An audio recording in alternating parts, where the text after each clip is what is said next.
आपका स्वागत है इस वीडियो में। आज हम आपको बताएंगे रसायन विज्ञान के बारे में। रसायन विज्ञान में हम पहला पॉइंट पढ़ेंगे स्पष्ट रसायन। स्पष्ट रसायन क्या होता है कि भौतिक रसायन की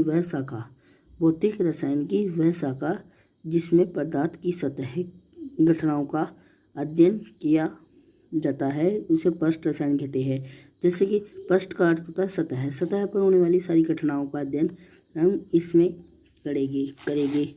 और इसमें अपन पहला टॉप पॉइंट पढ़ते अंतरा फर्स्ट दो स्थूल प्रावस्थाओं को पृथक करने वाली सतह को अंतराफलक कहते हैं। अब आप सोचो कि दो स्थूल प्रावस्थाओं को पृथक कैसे करते हैं। जैसे कि मान लीजिए आपके पास क्या है, आपके पास है पानी की परत होती है। तो पानी की परत के नीचे क्या होता है, पानी द्रव, और परत के ऊपर क्या होता है, ठोस।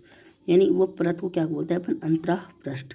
अब अपन चित्र में समझेंगे। और अंतरापृष्ठ को हाइफन या से प्रदर्शित करते हैं। जैसे कि अपन मान लीजिए अंदर ठोस ऊपर गैस है, तो उसको अपन लिखे कैसे, हाइफन यानी गैस या ठोस या गैस भी लिख सकते हैं, या फिर और लगा के शेष ठोस या ऐसे वाला या भी गैस में लिख सकते हैं। अब अपन चित्र बनाएं।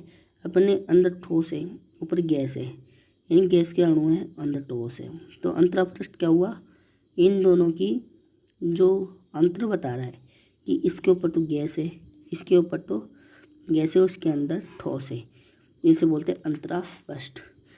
अब पॉइंट है, गैसों के अंतरापृष्ठ अनुपस्थित होते हैं क्योंकि गैसों में मिश्रण होती है क्योंकि गैस मिश्रण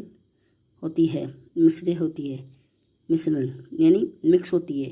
जैसे मान लीजिए हवा है, हवा में कोई परत थोड़ी होती है, नहीं होती, इसलिए वह अनुपस्थित होते हैं, यानी अंतरापृष्ठ अनुपस्थित होते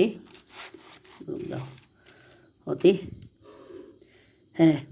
पृष्ठीय घटना निम्न प्रकार की होती है। एक तो संगठन, ये संरक्षण है, गलती से इसकी जगह संगठन लिख लेना, संगठन। दूसरा पॉइंट है इलेक्ट्रोड का प्रक्रम। तीसरा है विषमांगी उत्प्रेरण।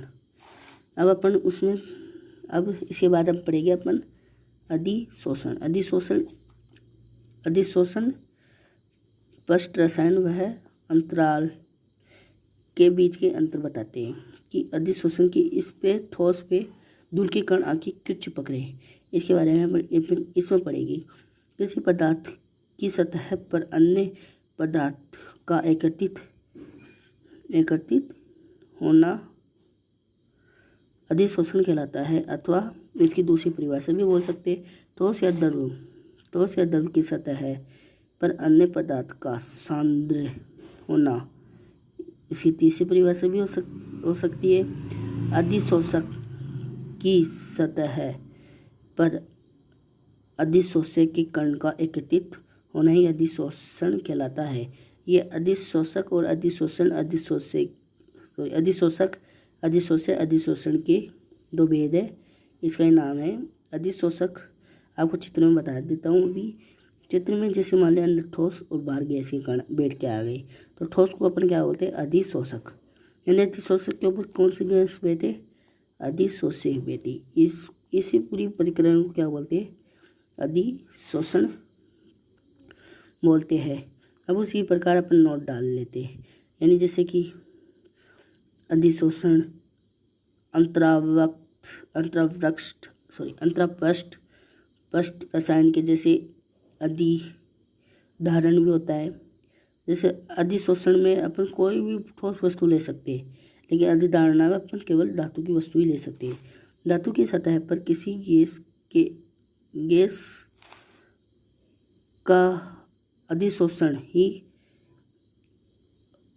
अधिधारण कहलाता है। जैसे कि धातु है, धातु पे गैस का अधिशोषण हो गया, तो उसकी गैसीय कण क्या हो गए, अधिशोष्य, और शोषक क्या हो गया, धातु हो गई। उसी प्रकार अपन पढ़ते हैं अधिशोषण के दो भाग होते हैं। अभी बताया था आपको कि अधिशोषक के दो भाग कौन कौन से होते हैं। अधिशोषण के दो भाग कौन कौन से होते हैं, अधिशोषक और अधिशोष्य। अधिशोषक के बारे में पढ़ते हैं। वह पदार्थ जिसकी सतह पर अधिशोषण होता है। वह पदार्थ जिसकी सतह पर अधिशोषण यानी धूल के कण बैठते हैं उसे अधिशोषक कहलाता है। अधिशोषक सामान्यतः ठोस या द्रव होता है, जैसे कि धात्विक ठोस, सिलिका जेल, एल्यूमिनियम, मिट्टी, चारकोल आदि। लेकिन अधिकोष गैस नहीं होती है। अब अपन बताएं अधिशोष से। वह पदार्थ जो अधिशोषक की सतह पर एकत्रित होते हैं उसे अधिशोष्य कहलाता है। अधिशोष्य गैस द्रव ठोस हो सकता है क्योंकि वो आके बैठती तो है, इसलिए अधिशोषक के उदाहरण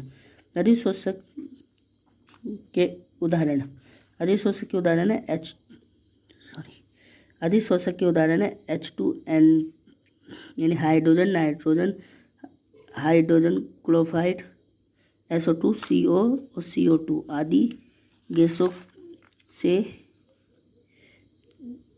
बड़े बंद पात्र में चारकोल रखने पर गैस का दाब कम हो जाता है, क्योंकि गैस चारकोल के सतह पर अधिशोषित हो जाती है। दूसरा पॉइंट है सकरा का विलयन, यानी मीठा पानी आता है ना, चीनी भी बोल सकते हैं सकरा का विलयन को चारकोल के द्वारा रंगहीन बनाया जा सकता है। ये रंग का पानी होता है उसमें, जैसे कि अपन कोई वो बनाते हैं शरबत। जब सिरका जेल द्वारा वायु को शुष्क करना, जैसे कि अपने वायु वातावरण में क्या हो रही है, नमी, क्योंकि बरसातों का मौसम चल रहा है इसलिए नमी तो होगी। तो नमी होने के कारण इसमें अपन क्या करते हैं, सिरका जेल रख